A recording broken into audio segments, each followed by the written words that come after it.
presenta el binomio indivisible de equilibrio e inestabilidad como reflejo del momento actual.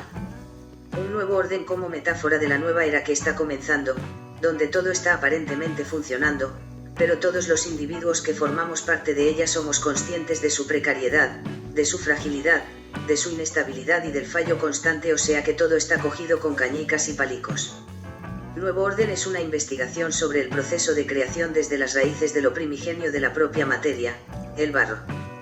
Los volúmenes cerámicos plasman la relevancia de la propia materia por medio de la expresividad, la espontaneidad y la sencillez de formas y trazos. Un primitivismo primigenio que remite a la esencia y al fundamento de la tradición cerámica del Levante, inherente a nuestra rica cultura milenaria, como podemos encontrar en el Soreyuts y otros esbotos de pequeñas cabezas de terracota. Basándose e interpretando de una manera libre y contemporánea un conjunto de estos esbotos ibéricos como los de la Serreta, figurillas de arcilla de más de 2200 años.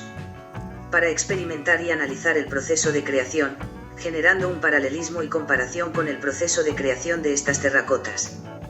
Creando una similitud en la búsqueda incesante de la esencia, de la espontaneidad y la experimentación en el proceso de creación.